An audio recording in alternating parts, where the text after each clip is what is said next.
ኦ እግዚእ ኢየሱስ ክርስቶስ ለከ ኃይል ክብር ወስብሐት ወዘዝ እስከ ለዓለም። ሐሙስ ማለት የስሙ ትርጓሜ አምስት ማለት ነው። አምስተኛ ቀን ማለት ነው። ሐሙስ ጌታችን መድኃኒታችን ኢየሱስ ክርስቶስ ምን ያደረገበት ቀን ነው ከተባለ ሐሙስ በጣም ሰፊና ረቂቅ የሆነ ምስጢር አለው። የመጀመሪያው ሐሙስ ምን ይባላል ከተባለ ሰው ሁሉ ዓለም ሁሉ የሚያውቀው በምእመናን ዘንድ ሁሉ የታወቀ ምን ይባላል? ጸሎተ ሐሙስ ይባላል። የጸሎት ቀን ማለት ነው። ሁለተኛው ምን ይባላል? ዕለተ ቁርባን ይባላል። ሶስተኛው ዕለተ ተሐጽቦ ይባላል። አራተኛው ዕለተ ትህትና ይባላል። የመጀመሪያው ጸሎተ ሐሙስ ይባላል።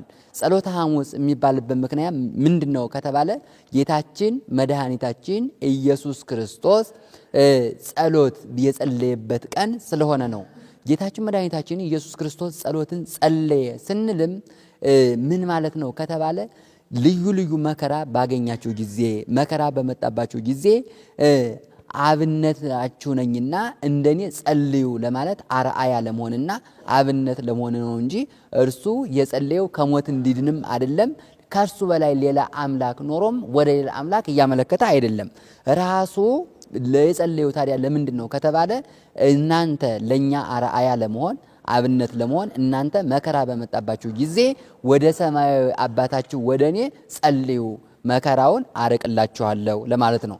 አንድ ሰው መምህር ቢሆን ሲያስተምር ብላክ ቦርድ ላይ ሀ በሉ እያለ ሃን ቢጽፍ ሃን አያቅም ይባላል? አይባልም።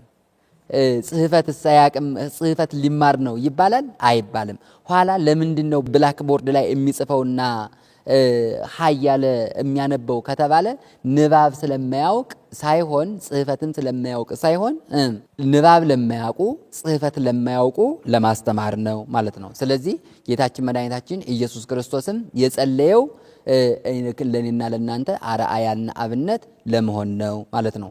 ከዛ ሲቀጥል ዕለተ ቁርባን ነው። ዕለተ ቁርባን ማለት ደግሞ ምን ማለት ነው ከተባለ ጌታችን መድኃኒታችን ኢየሱስ ክርስቶስ ቅዱሳን ደቀ መዛሙርቱን ሰብስቦ ነገ በመልዕልተ መስቀል የሚሰቀለው ሥጋዬ ይህ ነው እንኩ ብሉ፣ ነገ በመልዕልተ መስቀል የሚፈሰው ደሜ ይህ ነው እንኩ ጠጡ ብሎ ህብስቱን ትኩስ ሥጋ ትኩስ ደም አድርጎ የሰጠበት ቀን ስለሆነ ምን ይባላል? ዕለተ ቁርባን ይባላል። ሐዋርያት የቆረቡበት ቀን ነው ማለት ነው። ከዛ ሲቀጥል ዕለተ ተሐጽቦ ይባላል። ጌታችን መድኃኒታችን ኢየሱስ ክርስቶስ የቅዱሳን ደቀ መዛሙርቱን እግራቸውን ያጠበበት ቀን ስለሆነ ቅዱሳን ደቀ መዛሙርቱም የታጠቡበት ቀን ስለሆነ ምን ይባላል? የመታጠብ ቀን ይባላል። ታላላቆቹ ሊቃውንት ከዚህ የተነሳ በጣም ይራቀቁበታል። ለምን ይሉታል ከተባለ ጌታችን መድኃኒታችን ኢየሱስ ክርስቶስ ዛሬ ማታ የሚያስይዘው ይሁዳን አሁን ቀደም ብሎ እያጠበው ነው። ዓርብ የሚያሰቅለው ይሁዳን ሐሙስ እያጠበው ነው። ይሄ ፍጹም ሀዳየ በቀልነት ይባላል። እና ታላላቆቹ ሊቃውንት ምን ይላሉ? ቅዱሳን ደቀ መዛሙርቱን ኢየሱስ ክርስቶስ እግራቸውን በሚያጥብበት ጊዜ አንተም ከቅዱሳን ደቀ መዛሙርቱ ጋር ተቀምጠህ እግሬን እጠበኝ በለው። ለምን ከተባለ ጠላቱ ይሁዳን አጥቦ አንተን ያልፍህምና አልዓዛር በመቃብር ላይ ተኝቶ ሳለ አንተም እንደ አልዓዛር ከአልዓዛር ጋር በመቃብር ተኛ። ለምን ከተባለ አልዓዛርን አስነስቶ አንተን አልፎ አይሄድምና። ስለዚህ ፍጹም የመታጠብ ቀን ነው። ደግሞም ቅዱሳን ደቀ መዛሙርቱን በውሃ ሲያጥባቸው አንተም ከቅዱሳን ደቀ መዛሙርቱ ጋር አብረ ሆነህ እኔንም ከኃጢአቴ እጠበይ በለው ይላል። ስለዚህ ሁላችን ከኃጢአታችን የምንታጠብበት ቀን ቅዱሳን ደቀ መዛሙርቱ እግራቸውን የታጠቡበት ቀን ምን ይባላል? ዕለተ ሐሙስ ይባላል ማለት ነው። ሌላው ዕለተ ትህትና ይባላል። ዕለተ ትህትና ማለት ደግሞ የትህትና ቀን ማለት ነው። ይሄውም ሰማይና ምድር የማይወስኑት ጌታ የቅዱሳን ደቀ መዛሙርቱን እግር ማጠቡ ዕለተ ትህትና ይባላል። እኛም ይደንቀን የክርስቶስ ከጌትነቱ ይልቅ ትህትናው ይደንቀናል። ለምን ከተባለ የሚደንቀው እግርን መፍጠር ነው። ነገር ግን ለእኛ የሚደንቀን እግርን ማጠቡ ነው። እግር መፍጠር በጣም ይደንቃል። የሌለ እግር አምጥቶ እግር መፍጠር በጣም ድንቅ ነው። እግር ማጠብ እግር መፍጠር ለሁሉም አይቻልም። እግር ማጠብ ግን ለሁሉም ይቻላል። ነገር ግን የፈጠረውን እግር ጌታችን መድኃኒታችን ኢየሱስ ክርስቶስ ቅዱሳን ደቀ መዛሙርቱን ከላይ አስቀምጦ እሱ ከታይ ሆኖ እግራቸውን አጠበ።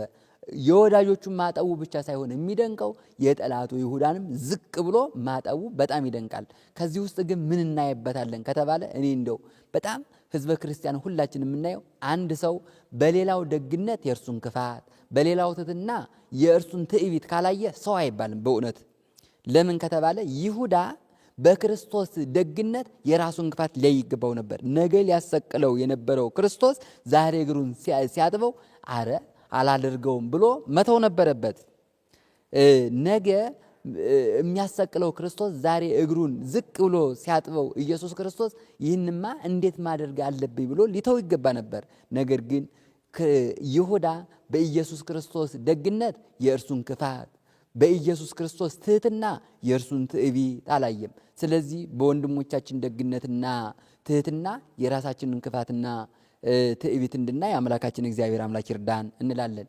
ጌታችን መድኃኒታችን ኢየሱስ ክርስቶስ የቅዱሳን ደቀ መዛሙርቱን እግር አጥቧል።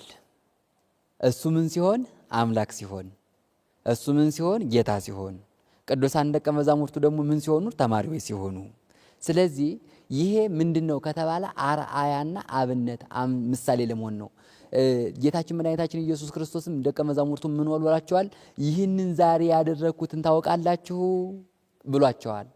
እናንተ እግዚእነ ትሉኛላችሁ፣ ጌታችን ትሉኛላችሁ፣ አምላካችን ትሉኛላችሁ። መልካም ነገር ግን ያደረግኩትን ነገር ታውቃላችሁ ብሎ እናንተም ለወንድሞቻችሁ እንዲህ አድርጉ ብሏል። እኔ ጌታችሁ ስሆን፣ ፈጣሪያችሁ ስሆን፣ መምህራችሁ ስሆን የእናንተን እግር እንዳጠብው እናንተም የወንድሞቻችሁን እግር እጠቡ፣ እናንተም የባልንጀሮቻችሁን እግር እጠቡ ለማለት ነው፣ ለአርአያ። ከዚህ የተነሳ ታዲያ ዛሬ በቤተ ክርስቲያናችን ትልቁ ሰው ነው እግር የሚያጥበው በዕለተ ሐሙስ። ለምን ከተባለ ጌታችን መድኃኒታችን አምላካችን ኢየሱስ ክርስቶስ የባህሪ አምላክ ሆኖ ሳለ ቅዱሳን ደቀ መዛሙርቱን እግር ስላጠበ ማለት ነው።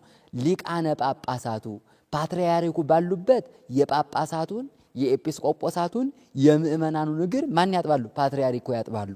ከዛ ሲቀጥልስ ጳጳስ ሊቀ ጳጳስ ባለበት ጳጳሱ የቀሳውስቱን፣ የዲያቆናቱን፣ የምእመናኑን እግር ያጥባሉ። ጳጳሱ ከሁሉም የሚበልጡ እሳቸው ናቸውና ባሉበት። ከዛ ሲቀጥልስ ጳጳስ በሌለበት ደግሞ ከካህናቱ ከፍ ያለው ካህን በዕድሜም በማዕረግም በእውቀትም ከፍ ያለው ካህን ከሱ የሚያንሱት ካህናቱን፣ ዲያቆናቱን፣ ምእመናኑን ያጥባል። ከዛ ሲቀጥል እንዲህ እያለ መቼም ካህን ትልቅ ካህን በየቦታው አለና እሱ ትልልቆቹ የሚያጥቡበት ቀን ነው ማለት ነው። ለምንድን ነው ከተባለ ጌታችን መድኃኒታችን ኢየሱስ ክርስቶስ አምላክ ሆኖ የቅዱሳን ደቀ መዛሙርቱን እግር አጥቧልና። ስለዚህ ዛሬም አባቶቻችን የደቀ መዛሙርቱን፣ የምእመናኑን፣ የካህናቱን፣ የዲያቆናቱን እግር ያጥባሉ ማለት ነው። በነገራችን ላይ ይሄ የምእመናን እግር የሚታጠበው በዕለተ ሐሙስ ብቻ ነው ወይ? አይደለም።